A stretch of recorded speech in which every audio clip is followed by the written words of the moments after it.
ठीक है sir, okay sir. सभी बच्चों को मेरा नमस्कार। मैं चंद्रशेखर यादव सर बोल रहा हूँ, और इसके पहले भी हमारी आपकी काफ़ी मुलाकात हुई है लेक्चर्स में। बिफोर दिवाली हमने साइंस वन में काफ़ी सारे लेक्चर्स लिए हैं और आप लोगों ने लेक्चर अटेंड भी किए हैं। अब दिवाली के बाद एक बार से फिर से एक नई सीरीज की शुरुआत हुई है, और इस सीरीज में हम पेपर पैटर्न के बारे में डिस्कस करने वाले कि पेपर पैटर्न कैसा होता है। और पेपर पैटर्न में हर एक जो क्वेश्चंस होते हैं, जैसे साइंस वन है तो आपको मालूम होना चाहिए कि जो साइंस वन होता है बच्चों, साइंस वन का जो पेपर रहता है, मैं आपको साइंस वन के बारे में ही बात करूंगा। भाग वन का मतलब होता है साइंस वन, और हम कक्षा 10वीं के साइंस वन की बात कर रहे हैं।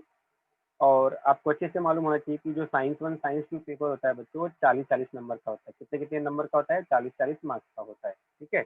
और प्लस 20 मार्क्स का क्या होता है? प्रैक्टिकल होता है। तो 40 + 40 और प्लस 20 ये मिलाकर आपको टोटल कितने मार्क्स के पेपर बन जाते हैं? 100 मार्क्स के पेपर बन जाते हैं, ठीक है।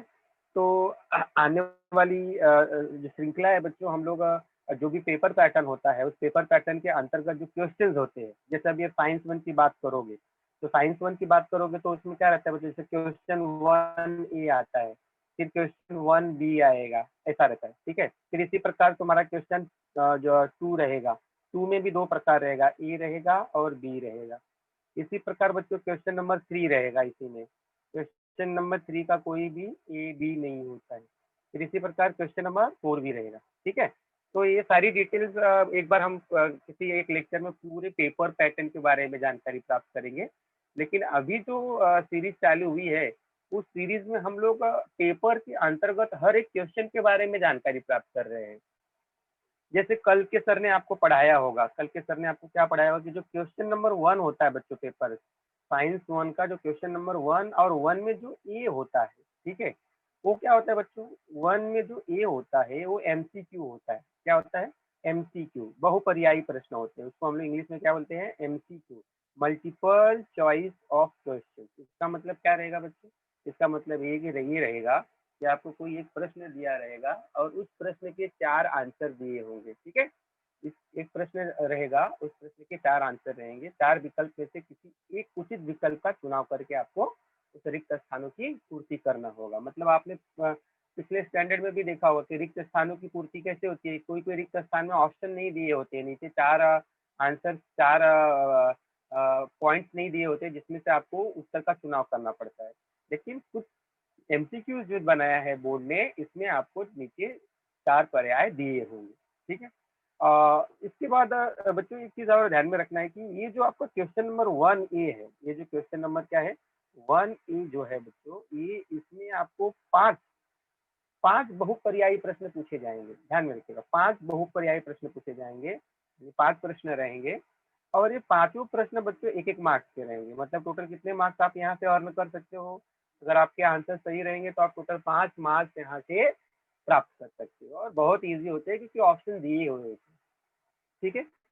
चलिए, हम 1A के बारे में बात कर रहे हैं। आने वाले लेक्चर में आप लोग 1B के बारे में भी जानकारी प्राप्त करोगे। इसी प्रकार 2A 2B, फिर क्वेश्चन नंबर 3 में क्या होता है, क्वेश्चन नंबर 4 में क्या होता है। ऐसे आने वाले सीरीज जो लेक्चर्स रहेंगे हमारे अलग अलग सर के द्वारा। जैसे साइंस वन में 3 टीचर्स आपने अच्छे से देखे होंगे, साइंस टू में भी 3 टीचर्स है, तो वो टीचर्स आपको आने वाले समय में जानकारी देते जाएंगे, ठीक है। जो आज मुझे जिम्मेदारी दी गई उसके बारे में मैं आपको थोड़ा सा बताना चाहूंगा। जो मुझे आज की जो जिम्मेदारी दी गई है, वो जिम्मेदारी क्या है बच्चों?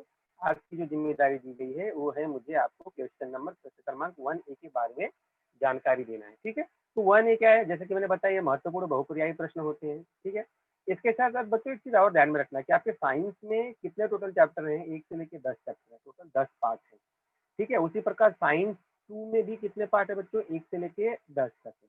अगर आप गिनने जाओगे तो टोटल कितने चैप्टर्स आपको पढ़ने हैं? टोटल 20 चैप्टर्स पढ़ने हैं। बट ध्यान में रखो बच्चों कि एक ही दिन में 20 चैप्टर की एग्जाम नहीं होती है। साइंस वन का जो पेपर रहता है, जो साइंस वन का पेपर रहता है, एक दिन रहेगा। किसी दूसरे दिन क्या रहेगा? साइंस टू का पेपर रहेगा। मतलब किसी एक दिन आप 10 चैप्टर की तैयारी करोगे, किसी दूसरे दिन आप कितने की चैप्टर की तैयारी करोगे? 10 चैप्टर की। साइंस वन में 10 और साइंस टू में। देखिए, कल के जो सर थे, राजेश यादव सर थे, उन्होंने आपको प्रश्न क्रमांक 1A के बारे में जानकारी दी है, लेकिन उन्होंने आपको चैप्टर नंबर 1 से 5 जो चैप्टर्स हैं, उनके जो महत्वपूर्ण बहुपर्यायी प्रश्न हैं, उनके बारे में उन्होंने जानकारी दी होगी, ठीक है? और आज मैं आपको बच्चों क्या करने वाला हूँ, उसके आगे आगे मतलब चैप्टर नंबर 6 से 10, चैप्टर नंबर 6 से 10 में से भी महत्वपूर्ण बहुपर्यायी प्रश्न पूछे जा सकते हैं। और हर एक जो महत्वपूर्ण बहुपर्यायी प्रश्न होते हैं वो 1 नंबर का होता है। टोटल कितने क्वेश्चन होते हैं? 5 क्वेश्चन होते हैं। 5 क्वेश्चन कितने नंबर के? 5 नंबर के, ठीक है? चलिए, अच्छा, ये जो बच्चे ये जो 6 चैप्टर्स आप पढ़ने वाले 6 से 10 चैप्टर हैं, थोड़ा उनके नाम भी देख लेते हैं। आपने दिवाली से पहले इन सारे चैप्टर्स के लेक्चर्स सुने होंगे, अटेंड किए होंगे, नोट्स बनाए होंगे, नोट्स हमारी तरफ से दिए भी गए हैं, आपने नोट्स फॉलो अप भी किया है। देखिए, जो छठवां चैप्टर है बच्चे, 6 नंबर का चैप्टर होता है, वो प्रकाश के अपवर्तन। ये जो मैं नंबर लिखा हूँ, चैप्टर का नाम लिखा है, ठीक है? उसी प्रकार जो ये प्रकाश का अपवर्तन जो है 6 नंबर का चैप्टर है, ठीक है? जिसके बारे में हम देखेंगे कुछ महत्वपूर्ण बहुपर्यायी प्रश्न आपको तैयार करके मैंने पीपीटी बनाया है, वो मैं आपको एक्सप्लेन करूंगा। इसी प्रकार बच्चों जो दूसरा है 7वां चैप्टर है, वो क्या है? लेंस और उनके उपयोग। इसके बारे में भी आपने जानकारी इससे से प्राप्त कर ली है। फिर जो 8वां चैप्टर है धातु विज्ञान, वो चैप्टर नंबर 8वां है बच्चों। धातु विज्ञान मेटल के बारे में जानकारी आपने प्राप्त की है। साथ ही साथ कार्बनिक यौगिक जी चैप्टर नंबर 9 है, बहुत बड़ा चैप्टर है और बहुत इंपॉर्टेंट चैप्टर है परीक्षा की दृष्टि से, ठीक है? इसके बाद जो आखिरी चैप्टर है बच्चों, अंतरिक्ष अभियान, मतलब स्पेस सैटेलाइट के बारे में, मतलब अंतरिक्ष में किस प्रकार सैटेलाइट जो उपग्रह होते हैं किस प्रकार लॉन्च किए जाते हैं, किस प्रकार स्थापित किए जाते हैं, एक पर्टिकुलर डिजायर्ड ऑर्बिटल्स में या एक पर्टिकुलर कक्षाओं में किस प्रकार उन्हें स्थापित किया जाता है, किस प्रकार भेजा जाता है, और क्या-क्या उसके क्या-क्या उसके तरीके होते हैं, ये सारी जानकारी हमने अंतरिक्ष अभियान में प्राप्त की। ध्यान में रखो बच्चों कि ये सारे चैप्टर्स एग्जाम में आने वाले हैं, इनके कुछ-कुछ भाग कटे भी हैं, वो हमने आपको बताया है। अब तक जो जानकारी हमें मिली है, उसके हिसाब से कितना परसेंटेज क्वेश्चन रिड्यूस हुआ है, कम हुआ है? 25% रिड्यूस हुआ है। आगे भी अगर रिड्यूस हुआ होगा और उसकी जानकारी हमें मिलती है तो हम बताएँगे। लेकिन फिलहाल पूरे चैप्टर नहीं गायब किए गए हैं, ये आप ध्यान में रखिएगा, पूरे चैप्टर नहीं गायब किए गए, ठीक है? तो चलिए, सबसे पहले अब हम लोग क्या करेंगे, प्रकाश का जो अपवर्तन है, कुछ क्वेश्चंस देख लेते हैं। देखिए, सबसे पहला वाला जो चैप्टर है उसके ऊपर कुछ बहुपर्याय प्रश्न देखो बच्चों बहुत बन सकते हैं, 10, 20, 30 कितने भी बन सकते हैं।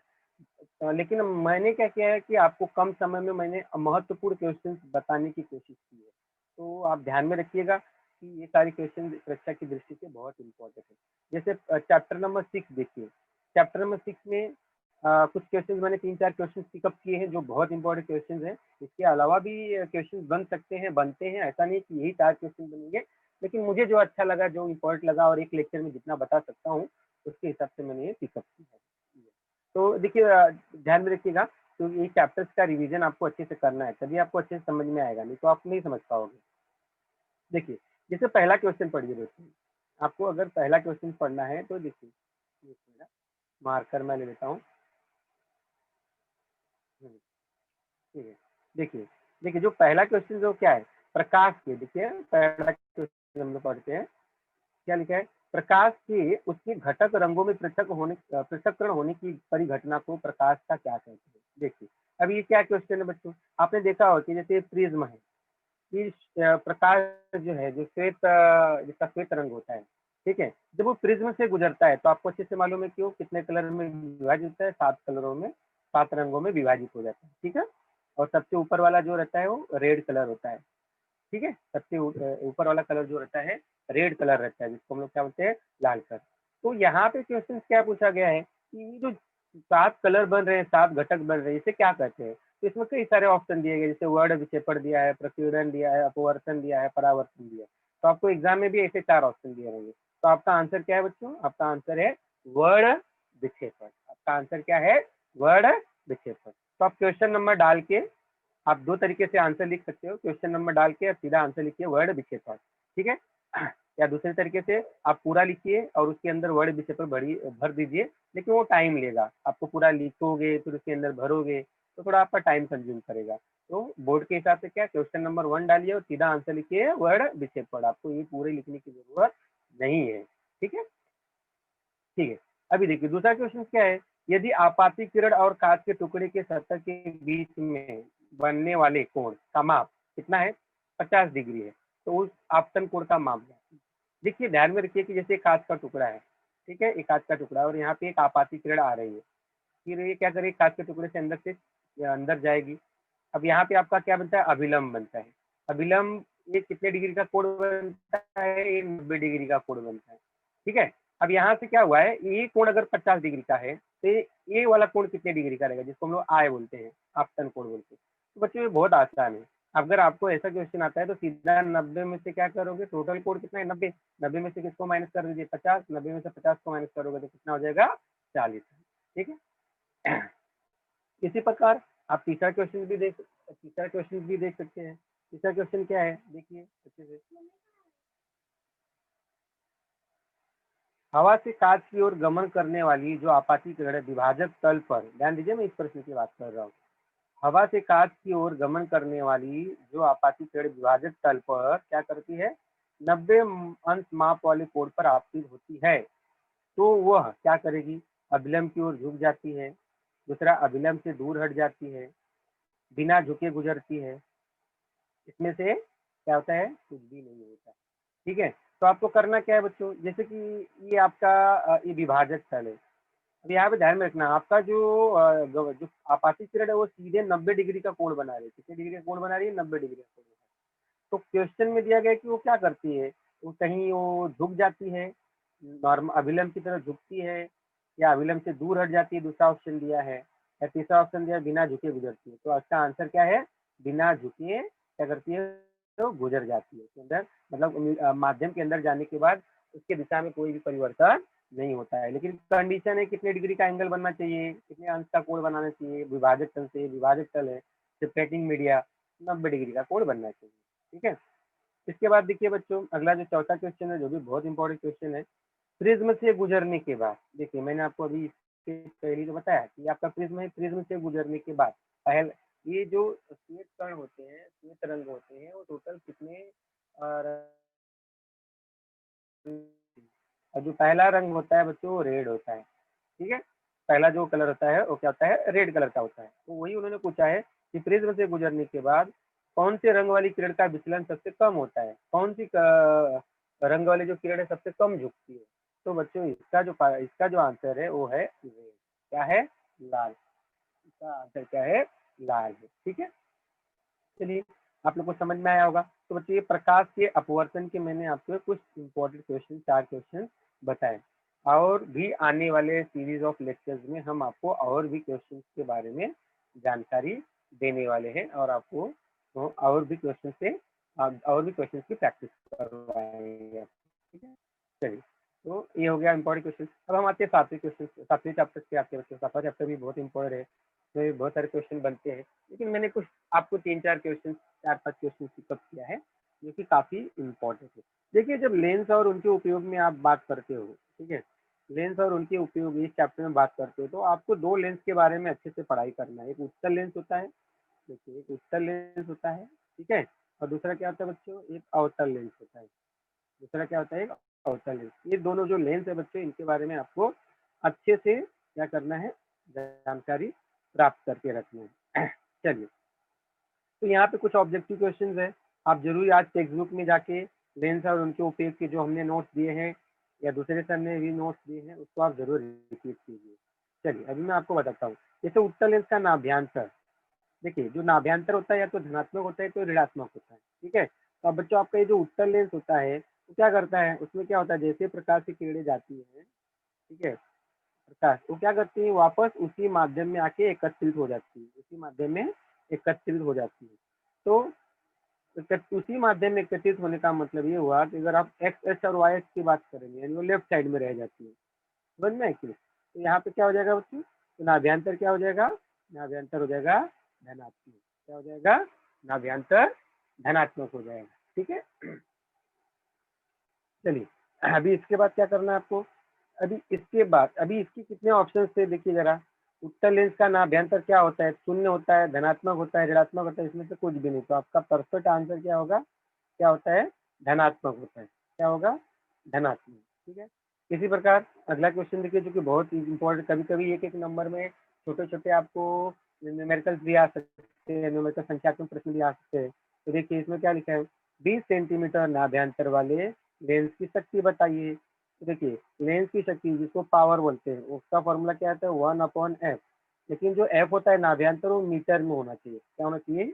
मीटर में होना चाहिए। ठीक है, फिर से आपको बताऊं सूत्र कैसा होता है, देख लीजिए। P बराबर 1/F और F नाभ्यंतर मीटर में होना चाहिए। अब अगर मैं सूत्र में लगाऊं, यानी यहाँ पे P लिखूं और यहाँ पे लिखूं 1/20, ठीक है, लेकिन 20 तो सेंटीमीटर में दिया है, इसको मीटर में कन्वर्ट करने के लिए इसे 100 से भाग देना पड़ेगा। तो ये 100 क्या करेगा, ये सीधा 1 के पास आ जाएगा। किधर आएगा? 1 के पास आएगा। तो जब 1 के पास आएगा बच्चों, सीधा 100 ऊपर चला गया, तो नीचे क्या बचा? नीचे आपका 20 बचा। ठीक है, जो 20 के नीचे 100 था वो सीधा अंश में चला आएगा, और 20 के पहाड़े में 0 से 0 कट गया, 2 पचे 10। तो आंसर कितना है बच्चों? इसका आंसर कितना आएगा? कितना डायोप्टर होगा?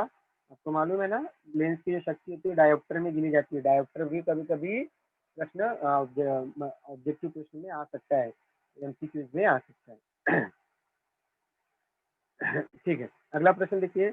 जो सामान्य मानव है उसके नेत्र के लिए सुस्पष्ट दृष्टि की न्यूनतम दूरी, मतलब अगर कोई चीज है तो आपके आंखों से कम कितनी दूरी पे होना चाहिए कि आप उसको स्पष्ट देखोगे। देखिए, कोई कोई वस्तु को आप अपने, जैसे पेन है या कोई और वस्तु, उसको अपने आंखों के क्लोज लेके आइए, कुछ देर के बाद आपको धुंधला दिखाई देगा या आपकी आंखों पे तनाव दिखाई देगा। उसका कारण क्या है कि कोई भी वस्तु जो है आपकी आंखों से एक डिस्टेंस पे होनी चाहिए, एक दूरी पे होनी चाहिए, तभी आपकी आंखें उसको अच्छी तरह से देख पाती है बच्चों। और वो दूरी क्या होती है? वो दूरी होती है 25 सेंटीमीटर। क्या होती है? 25 सेंटीमीटर। ठीक है, ये भी क्वेश्चन बहुत बढ़िया है, इसको भी ध्यान रख लीजिए। चलिए, अभी अगला प्रश्न देख लीजिए। देखिए, अभी ये ध्यान में रखिए कि दूरदृष्टि दोष के निवारण के लिए किस लेंस का उपयोग किया जाता है। तो बच्चों, पहले दूरदृष्टि और निकट दृष्टि में आप उसकी परिभाषा अच्छे से पढ़ोगे, क्योंकि अगर दूर दृष्टि पे क्वेश्चन आता है तो निकट दृष्टि पे भी क्वेश्चन आ सकता है। दूर दृष्टि का मतलब दूर का दिखाई देता है लेकिन नजदीक का नहीं दिखाई देता है। तो नजदीक का फोकस करने के लिए कौन से लेंस का उपयोग किया जाता है? उत्तल लेंस का उपयोग किया जाता है।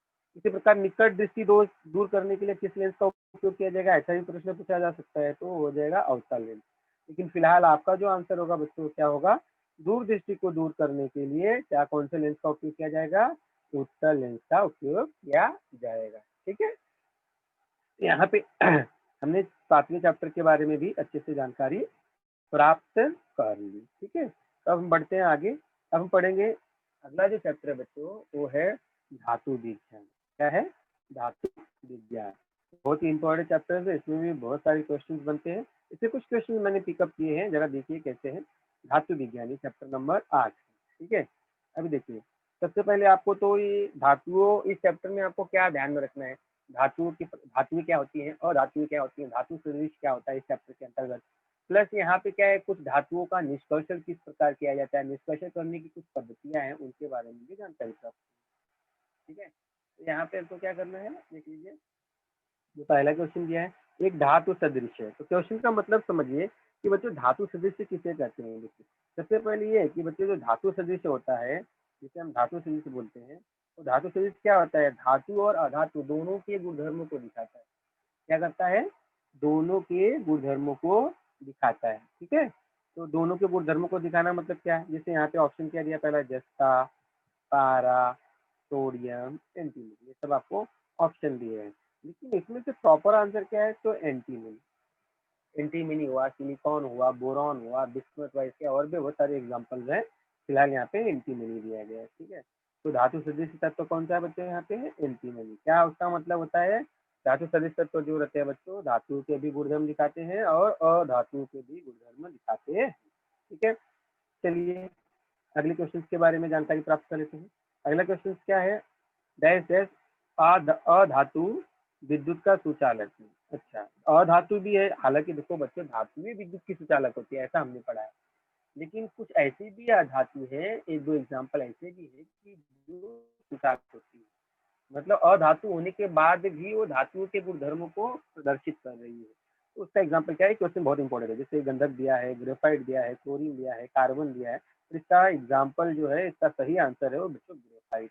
तो ग्रेफाइट के बारे में आपने क्या सीखा कि ये अधातु है, लेकिन ये क्या है? विद्युत की सुचालक। अच्छा, सुचालक किसको बोलते हैं ये भी जानना जरूरी है। सुचालक का मतलब क्या है? उसके अंदर से विद्युत धारा प्रवाहित की जा सकती है। ठीक है, तो बेस्ट एग्जाम्पल है, ये भी इंपॉर्टेंट क्वेश्चन एग्जाम की दृष्टि से आ सकता है एग्जाम में। अच्छा, अगला प्रश्न देख लीजिए। अगला प्रश्न क्या है देख लीजिए। देखिए अगला प्रश्न है, द्वारा लोहे पर जंग लगना रोका जा सकता है। ठीक है, द्वारा। अच्छा, लोहे पे जंग लगना क्या होता है बच्चों? अब धीरे धीरे क्या होता है, आपने पढ़ा होगा ना जंग के बारे में, रस्ट जिसको, तो RUST, रस्ट। जंग लगने के कारण कोई भी चीजें आप देख देख सकते हो, धीरे धीरे उनकी जो उनका जो लुक रहता है, अपीयरेंस रहता है, ग्लो रहता है, चमकाहट रहती है, वो धीरे धीरे क्या हो जाती है, क्षीण हो जाती है, मतलब धीरे धीरे कम हो जाती है। ठीक है, और लाल रूप, लाल कलर का, मतलब लाल भूरे रंग का उसके ऊपर एक परत जम जाती है।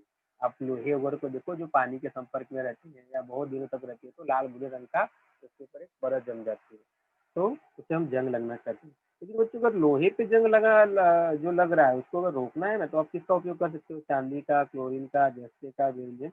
तो इसमें किसका उपयोग किया जाता है? इसमें जस्ती का उपयोग किया जाता है। जिंक, जस्ती का मतलब क्या होता है? Zinc, ZIN, zinc. इसको हम लोग ZN से दिखाते हैं। ठीक है, समझ गया? फिर अगला क्वेश्चन देखिए। अगला क्वेश्चन क्या है बच्चों? देखिए, कॉपर सल्फेट के जली विलयन का रंग। अच्छा देखिए, कॉपर सल्फेट के जली विलयन का रंग क्या होता है? जो कॉपर सल्फेट का जली विलयन होता है वो क्या होता है बच्चों? नीले कलर का होता है। ठीक है, किस कलर का होता है?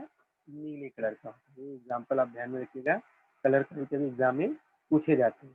ठीक है, तो हमने यहाँ पे चार अच्छे से क्वेश्चन पढ़े बच्चों। ये हमने कौन से चैप्टर के पढ़े? धातु विज्ञान। मैं आपको फिर से बोल रहा हूँ, मैंने कुछ इम्पोर्टेंट क्वेश्चन पिक किया है क्योंकि मुझे टोटल 6 से लेकर 10 चैप्टर के बारे में आपको डिस्कस करना है। हालांकि इससे भी ज़्यादा क्वेश्चन इसके अंतर्गत है, तो आने वाली जो सीरीज हमारी रहेगी जिसमें हमारे लेक्चर्स रहेंगे, तो उसमें हम आपको और भी ज़्यादा से ज़्यादा क्वेश्चन बताएंगे। और आप भी आप भी क्या करेंगे, किताब पढ़ेंगे, तो उसमें किताब पढ़ेंगे तो ये सारे क्वेश्चन के आंसर आपको बड़े आसानी से मिल सकते हैं। ठीक है, चलिए आते हैं हम लोग कार्बनिक के अभी तक। चैप्टर नंबर 9 है, बहुत इंपॉर्टेंट चैप्टर है, इसमें भी बहुत सारे क्वेश्चन बनते हैं। तो देखते हैं हम लोग कौन कौन से क्वेश्चन इससे इम्पोर्टेंट है जो एग्जाम में आ सकते हैं। तो देखिए बच्चों, अभी यहाँ पे लिखा है द्वारा काजल प्राप्त किया जाता है। ठीक है, कार्बन ब्लैक जिसको बोलते हैं, कार्बन ब्लैक द्वारा काजल प्राप्त, काजल मतलब आपको अच्छी तरह से मालूम है, जो आंखों में काजल लगाते हैं उसकी बात कर रहे हैं। तो किसके द्वारा काजल प्राप्त किया जा सकता है बच्चों? वो क्या है? मीथेन। इसका कुछ एग्जाम्पल प्रोपेन, ब्यूटेन, इसी का भी दिया है, बट वो प्रॉपर आंसर नहीं है। इसका प्रॉपर आंसर है बच्चों मीथेन ही। ठीक है, ठीक है। इसके बाद अल्केन कूल की सजाती श्रेणी। अच्छा, अल्केन की जो श्रेणी रहती है बच्चों, पहले अल्केन का फॉर्मूला देख लीजिए, CnH2n+2। ये अल्केन की सीरीज होती है, ये अल्केन का फॉर्मूला होता है। और इस अल्केन के अंदर आप क्या पढ़ते हो? Methane, propane, butane, pentane, hexane, ये सारी चीजें पढ़ते हैं। अच्छा, जो अल्केन के सूत्र रहते हैं, जैसे बच्चों यहाँ पे देखिए, पहला सूत्र होता है CH4। ठीक है, तो दूसरा जो सूत्र होता है, जो दूसरा होता है इथेन का, वो CH3CH। ठीक है, अभी इन दोनों में कितने का अंतर है? ठीक है, इन दोनों में कितने यूनिट का अंतर है? तो इन दोनों में कितने यूनिट का अंतर होता है? तो आप बता सकते हो 14 यूनिट का अंतर होता है। कितने यूनिट का अंतर? 14 यूनिट का अंतर होता है। ठीक है, इसके बाद जो तीसरा क्वेश्चन है वो है मीठी गंध वाला पदार्थ। तो मीठी गंध वाला पदार्थ क्या है? यहाँ पे बोल दिया अमीन है, ठीक है, एस्टर है, कार्बन है, एसिड है। तो बच्चों जो मीठी जिसमें से गंध निकलती है वो एस्टर होता है। कौन सा होता है पदार्थ? एस्टर होता है। उसके अंदर क्रियात्मक समूह किसका रहता है? एस्टर का रहता है। इसके बाद आता है ईथर के क्रियात्मक समूह, यानी फंक्शनल ग्रुप ऑफ ईथर। तो बच्चों को जब ईथर का कंपाउंड देखोगे तो उसका फॉर्मूला होता है RO। अगर मैं आपको एक छोटा सा एग्जांपल दूं तो इसमें देखिए CH3O CH3। ठीक है, अच्छा, ये फंक्शनल ग्रुप क्या आता है? जो बीच में O है ना, ये फंक्शनल ग्रुप होता है, इसको हम लोग क्रियात्मक समूह भी बोलते हैं। तो फंक्शनल ग्रुप क्या होता है? फंक्शनल ग्रुप को हम यहाँ पे डैश O डैश कर सकते हैं। ये आपका ईथर का फंक्शनल ग्रुप है। इसका फंक्शनल ग्रुप है बच्चों, ये ईथर का फंक्शनल ग्रुप है। अच्छा, इसको कैसे दिखाया जाता है? Dash O dash. अब यहाँ जो डैश है ना बच्चों, यहाँ पे ये डैश के साथ कुछ जुड़ जाएगा, ए डैश के साथ कुछ जुड़ जाएगा। जैसे कि मैंने आपको एग्जांपल दिया था, जिसलिए CH3 जुड़ गया डैश के साथ, देख लीजिए, फिर वापस CH3 जुड़ गया, तो इसको हम लोग बोलते हैं डायमिथाइल ईथर पढ़ते हैं। एग्जाम्पल में क्या पढ़ते हैं? डायमिथाइल। ठीक है, तो आपका जो आंसर होगा, जो करेक्ट आंसर होगा, ये वाला। ठीक है बच्चों, देखिए मैंने आपको कार्बनिक यौगिक जो चैप्टर नंबर 9 है उसमें भी मैंने आपको 4 क्वेश्चन बताए। इसके अलावा भी बहुत सारे क्वेश्चन है, लेकिन ये इंपॉर्टेंट क्वेश्चन है, ज्यादातर पूछे जाने वाले क्वेश्चन। ठीक है, चलिए आइए अंतरिक्ष अभियान में यहाँ पे भी दो छोटा ही चैप्टर है, यहाँ पे भी दो क्वेश्चन काफी एग्जाम में पूछा जाता है। देखिए जो 10वां चैप्टर है जिसको लोग बोलते हैं अंतरिक्ष अभियान, इसमें भी देखो बच्चों ऐसे क्वेश्चन आ सकते हैं जैसे हबल दूरबीन भ्रमण कक्षा का उपग्रह है। हबल दूरबीन बहुत इंपॉर्टेंट क्वेश्चन है बच्चों, कौन सी कक्षा में चलता है? तो आपने देखा हुआ 3 कक्षाएं होती है ना, एक निम्न होता है, एक उच्च होता है, एक मध्यम होता है, ठीक है। ये 3 कक्षाओं में क्या होते हैं, दूरबीन को रखा जाता है समझने से। तो इसमें सबसे प्रॉपर आंसर जो हबल दूरबीन का उसको कौन सी कक्षा में रखा जाता है? निम्न।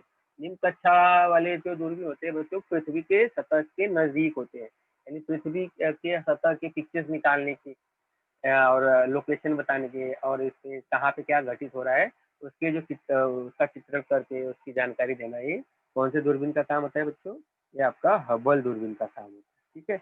इसी के साथ साथ भारत द्वारा विकसित किया गया प्रक्षेपक है, भारत ने किस तरह का कौन सा प्रक्षेपक इसमें से ये क्या है बनाया है? तो उसका है PSLV। ये भी बहुत इंपॉर्टेंट क्वेश्चन एग्जाम में आ सकता है, आपको ध्यान देना पड़ेगा। क्या होगा? ये होगा आपका PSLV, ठीक है। इसमें और भी उपग्रहों का नाम दिया गया है, लेकिन उसको बाद इनसैट हुआ, IRNSS हुआ, एडूसैट हुआ जो एजुकेशनल सैटेलाइट है ना, आपको एजुकेशन से PSV जो है वो भारत द्वारा विकसित किया विकसित है। तो बच्चों यहाँ पे भी मैंने आपको 2 क्वेश्चन बताए, इसके अलावा भी बहुत सारे क्वेश्चन बन सकते हैं। तो आने वाली जो सीरीज रहेगी उसमें हम आपको आगे भी क्वेश्चन डिस्कस करते जाएंगे। आपको हर एक चैप्टर से कम 10 से लेकर 15 क्वेश्चन तैयार करना है। 10 से 15 क्वेश्चन तैयार करोगे तो आपको आपको क्या होगा, क्या फायदा मिलने वाला है बच्चों?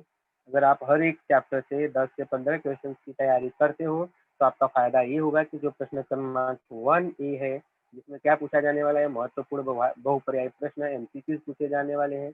कितने एमसीक्यूज पूछे जाने वाले हैं? 5 पूछे जाने वाले हैं। हर एक एमसीक्यूज कितने नंबर का रहेगा? 1 नंबर का रहेगा। टोटल कितने मार्क्स के क्वेश्चन बन जाएंगे आपके? 5 मार्क्स के।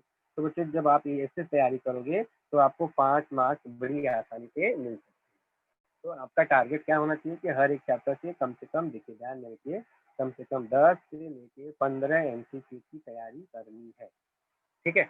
तो ये तैयारी करने के साथ साथ क्या हो जाएगा, आपका 5 नंबर कंफर्म हो जाएगा। लेकिन एक बात ध्यान में रखिए कि जो 5 क्वेश्चन आने वाले हैं, अगर आप साइंस वन की बात कर रहे हो तो चैप्टर नंबर 1 से लेके 10 में से कहीं से भी आ सकते हैं।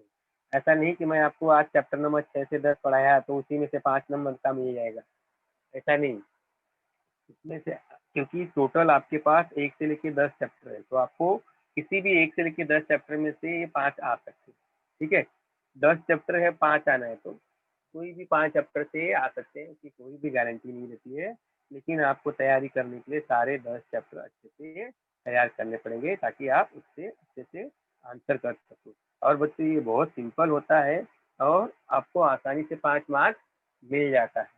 और साइंस में पास कराने का जो मंत्र है बच्चों, जो मूल मंत्र है, ये बहुत इजीली पास हो जाए बच्चे, यही होता है बच्चों। जो क्वेश्चन नंबर 1A है और क्वेश्चन नंबर 1B, ठीक है, दोनों क्वेश्चन है बच्चे बच्चों ये दोनों क्वेश्चन मिलके आपको 10 नंबर दिलाने का काम करते हैं, ठीक है।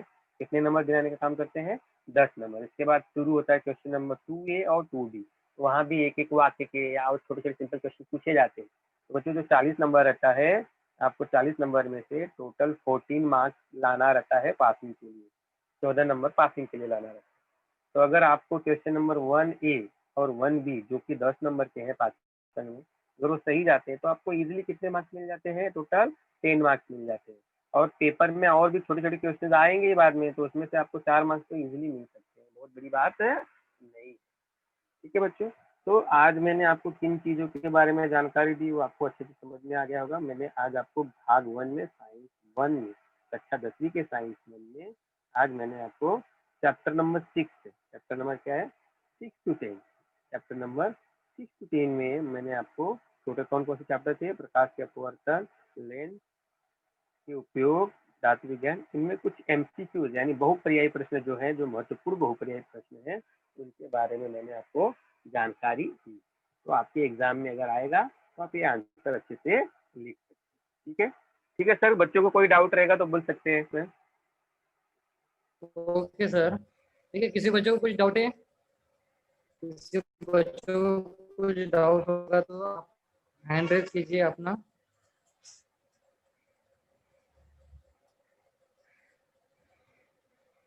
निशु दिवाकर, निशु दिवाकर क्वेश्चन पूछिए आपका। गुड मॉर्निंग बोलो। सर। गुड मॉर्निंग बोलिए। सर आप वो उसमें का भेज सकते हैं क्या प्रैक्टिस करने के लिए पीपीटी? दिया है सर को, सर आपको भेज देंगे। Okay sir. आपको कोई क्वेश्चन में डाउट उठेगा तो पूछ सकते हो।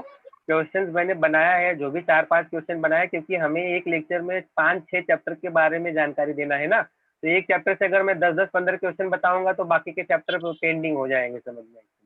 तो इसीलिए मैंने सिलेक्टेड 4-4, 5-5 क्वेश्चन जो एकदम बहुत ही इम्पोर्टेंट है, जो एकदम बोर्ड की दृष्टि से बड़ा, वही क्वेश्चन मैंने लिया है। लेकिन बच्चों आपको कम से कम क्या करना है, हर एक चैप्टर से कम 10 से लेके 15 क्वेश्चन तैयार करने हैं। ठीक है, चलिए आगे किसी को कोई डाउट है तो बोलिए। नहीं सर, किसी का हाथ ऊपर नहीं है। और किसी को कोई डाउट है चैप्टर के संबंधित,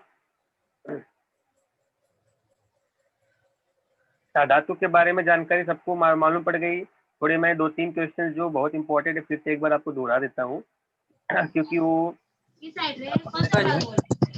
हाँ हेलो। किसी को डाउट है तो बोलिए बोलिए बोलिए। हाँ सर, अगर मेरा बाई चांस कोई क्लास छूट गया तो उसके बारे में मैं कैसे पता कर सकता हूँ? आपका क्लास छूट गया? हाँ मतलब तो देखो, देखिए मैंने सर, एडमिशन लिया था लेकिन मैं काम पे जाता था तो मैं बहुत सारा पीरियड अटेंड नहीं कर पाया 1-2 हफ्ते तक। तो उसके लिए हमारी जो बीएमसी एजुकेशनल हिंदी है सर, जो है आपको एक साइट देंगे। यूट्यूब पे सारे लेक्चर वहाँ पे आप जो भी होते हैं सारे लेक्चर वहाँ अपलोड किए जाते हैं, तो आप जाके वहाँ हाँ भी देख सकते हो। हाँ, लेक्चर तो जो मुझे हुआ है उसका ना, तो लिंक भेज कल दीजिए ना सर। तो भेज देंगे सर, आपको ग्रुप में भेज देंगे। आप निश्चिंत रहिए, आपको मिल जाएगा सर। ठीक है, नंबर मैं किस पे आपको कांटेक्ट करूँ, कौन से नंबर पे?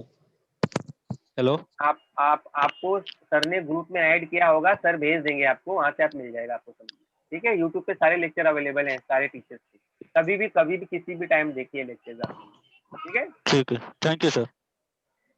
और किसी को कुछ डाउट है? नहीं सर, किसी का हाथ ऊपर नहीं है अभी।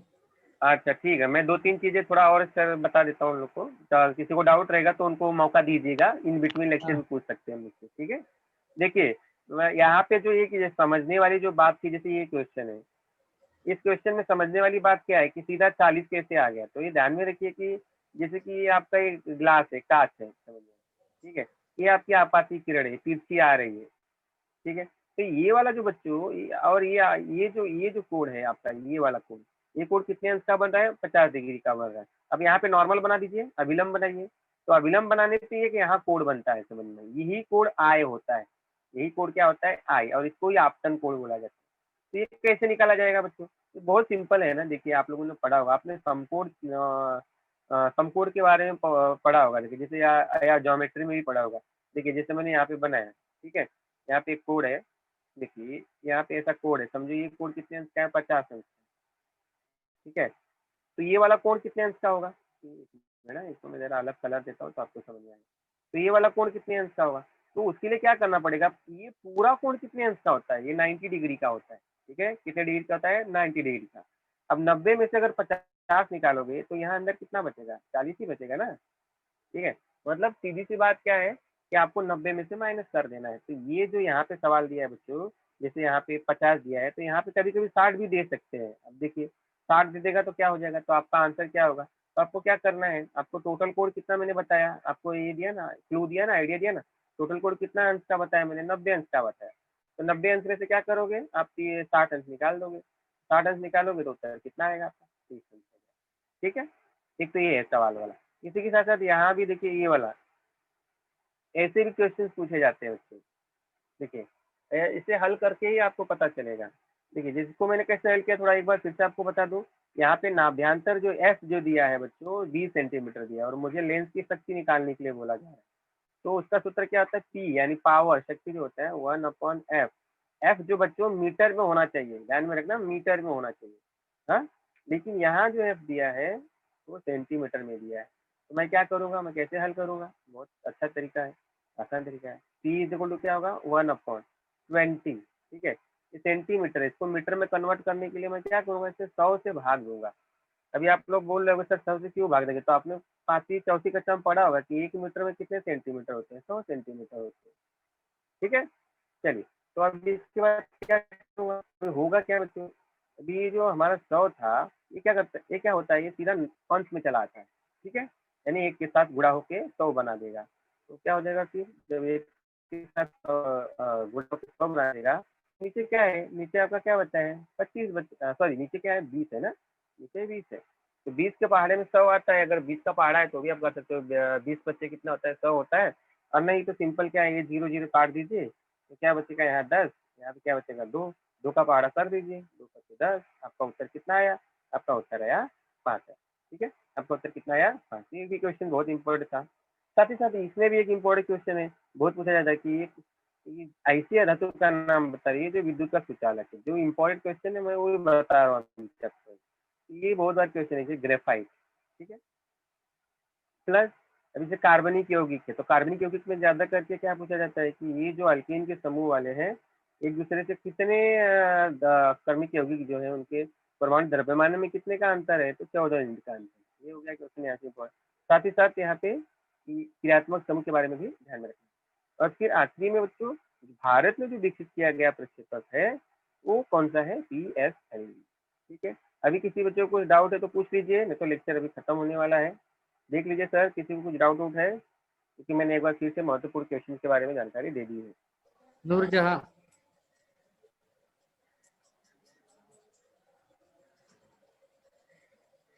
नूरजहां बोलो।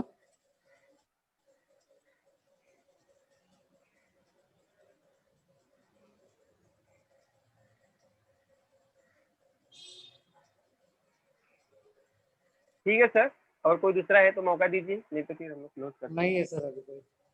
ठीक है सर, तो फिर मैं लीव करता हूँ सर, क्योंकि ओके अभी जितना था वो मैंने उन लोगों को बच्चों को एक्सप्लेन कर दिया ओके है।